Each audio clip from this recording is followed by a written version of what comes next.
fine institution. We are very honored to have two very accomplished speakers, pastors, and authors with us today, Dr. David Norris and Reverend Larry Smith. We'll be hearing from them briefly. For a rough layout of this morning's session, we have cards that Brother Stevens, could you help me pass those out? That we will be dispersing. If you were in last night's session, this morning will be conducted in a very similar manner. On these cards during their presentations, if you have questions, we would like you to fill these out, and we will be collecting them prior to the question and answer session, which will be the last 30 minutes of this session.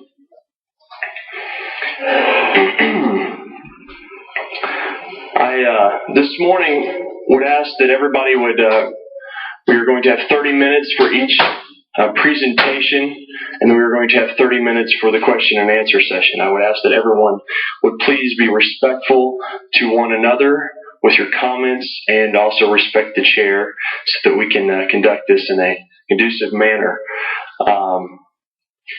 We will, during the time of the question and answer, I will be reading the questions as I said, and we will give each presenter a chance to respond.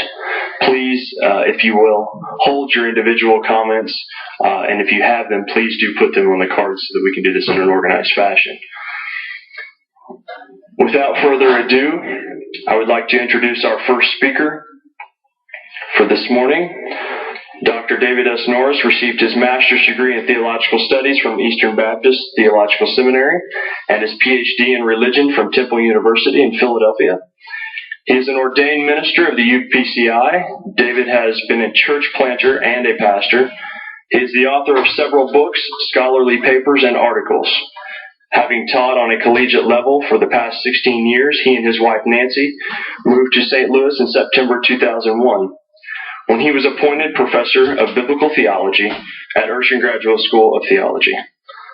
If you will join with me in welcoming Dr. David Norris.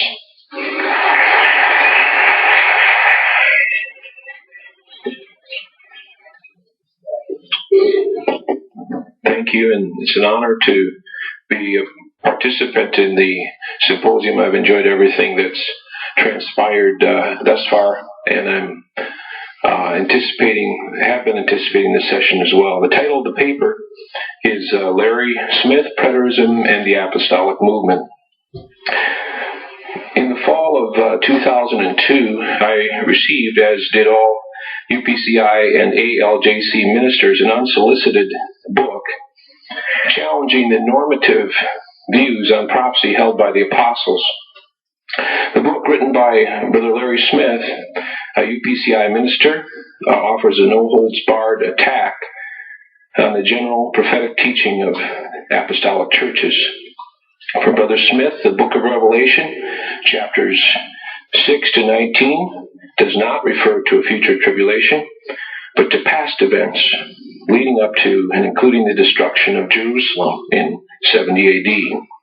Nor does the binding of Satan in Revelation chapter 20 refer to a future millennium. Rather, it is, for him, talking about a present church age. Further, for Brother Smith, the prophecy of Jesus in Matthew 24 and 25, Mark 13, Luke 21, which is called the Olivet Discourse for short, that includes much information about the destruction of Jerusalem, as well as the future tribulation period, is really about the destruction of the city of Jerusalem and nothing more.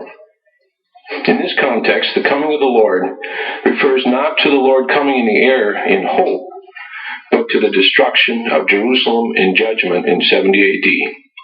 Now, let me just make a couple of comments here. Actually, a couple of apologies and acknowledgments. I first of all want to I thank Brother Smith for coming. I'm glad he's here. Honored that he would accept our invitation. And he'll make no doubt, he does in his paper at least. We can't. Neither one of us can read all our papers, or we would be here for hours.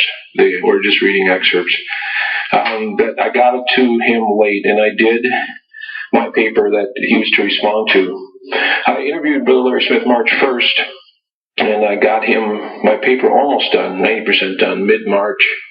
And I said, if there's something in here where I'm misrepresenting you or something that I'm being unchristian, let me know. Well, he did. And so we changed some things. Instead of Smith, I made sure it was Brother Larry Smith, lest people would think I was saying things I wasn't, that he wasn't a brother. And some of the harsh language I took out, and some other things. We got in a wrangle, though, over some definitions. You'll note that he'll talk about dispensationalism again and again and again and again and again in his paper.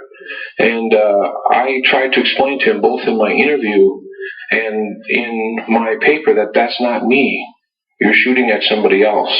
In fact, if you interview all my colleagues that teach at Urshan Graduate School, none of them believe that the millennium is a return to law keeping, and it's sort of and the tribulation is a law keeping, and this sort of disparate distinction that he makes between Israel and the church. And so part of what we have is a problem of definitions. And so as a consequence, he didn't get my final paper till final paper till a week before, and I apologize for that.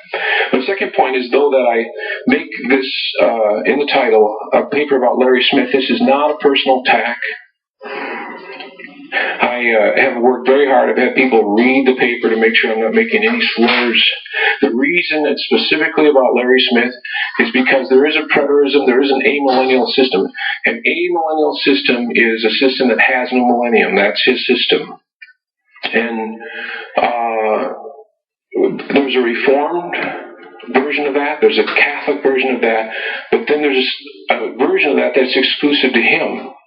And so that's why, if I say preterists believe, not all preterists believe that. So that's why I put his name in the title, and that's why he has reference. And also, it is Brother Larry Smith who is spreading this. Obviously, he sent the books to everyone and is sending tapes to everyone, what I would call divisive doctrine around the United Pentecostal Church. Third point, an accusation has been made. I am trying to discredit him. And my response to that is, yes, I am. To that I'll admit. Not as a person, not as a brother, but I am trying to discredit his doctrine because, as I said, I believe it's divisive, and also it's untrue. I believe it's untrue. And then the fourth point I want to make, by way of introduction, I guess the claim is made that I've unfairly said that I've tried to make myself speak for the UPC and him not. And that is the strategy of my paper. I am not taking positions that the UPC does not collectively hold. And I'm saying this is what we have all agreed on together to believe, and this is what he believes differently than that. So I will agree to that. Yes, I do that. I do make that claim, and that is the very strategy of this paper. There's another thing that says in his response, he said often that I misquoted him, and I've added a word and made a commentary. And sometimes when you try to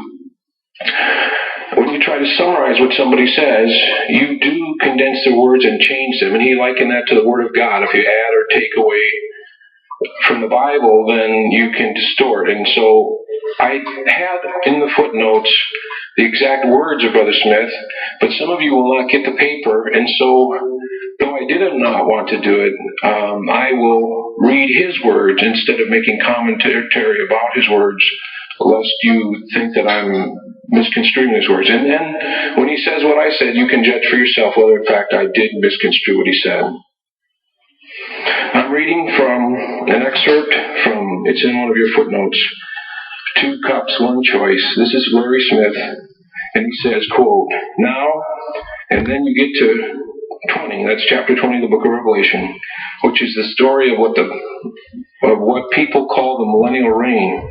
I don't believe it's really no millennium at all. Look up the word 1,000. It means plural of indefinites. It is indefinite period of time, which I believe is a picture of the church age. And so those are his words. Those are not my words about his words. His focus on the early church is not a focus of hope, it's a focus of judgment. All the scriptures that speak of the coming of the Lord for him are not hope of Jesus coming, but they're really, as he interprets them, scriptures that are anticipating the church should pray, literally, and he says this often, pray against the Jewish people in Jerusalem that judgment would fall. And if you say you're misquoting, let me read a couple things here, and I could read more. This is also coming from the same tape. It talks about Jesus, text where Jesus told them to have faith, and the fig tree Jesus cursed is Israel. Not only that, but in the same reference where Jesus is talking about faith, he said, Matthew 21:21, Jesus answered them and said, verily I say unto you, if you have faith and doubt not, ye shall not only do this which is done with the fig tree, but you also say unto this mountain, be thou removed, and be thou cast into the sea, and shall be done. Brother Smith says, when Jesus told the disciples to exercise their faith so that they could move the mountain, he was really speaking about Israel. He was telling you, I've cursed the fig tree, but you've got power to pray the judgments of God upon it.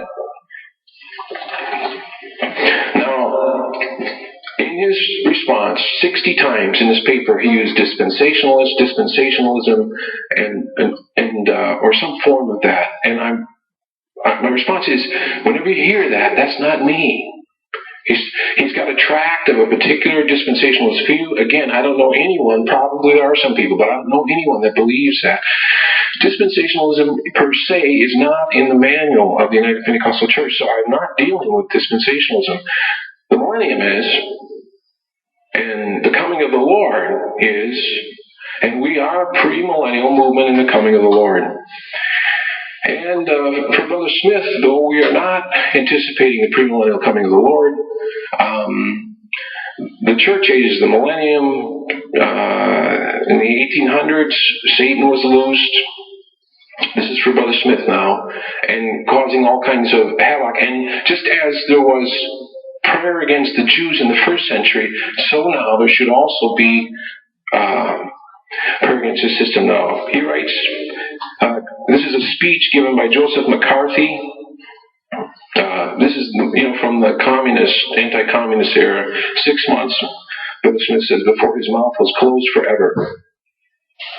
He writes, at the 20th century there appeared a Schofield Bible with a Jewish interpretation of prophecies with wide use of this helpful aid. All the American churches have silently become synagogues. We have now Baptist Jews, Methodist Jews, Church of God Jews, apostate Jews, Catholic Jews, many Protestant Jews throughout America. We are aliens in our own country because of false religion. It is evident that the content of this speech, Smith writes, and the mention of the Schofield Bible is referring to the doctrine of dispensational theology being a tool of the Jews and Masons to bring political and spiritual advantage to the natural Jew and bring America under the control of the Jewish Rothschild banking system.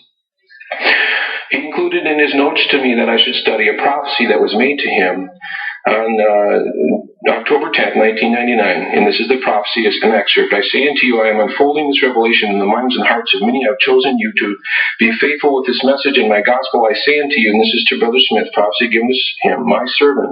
I am pleased with it, your efforts. They have spoken against you.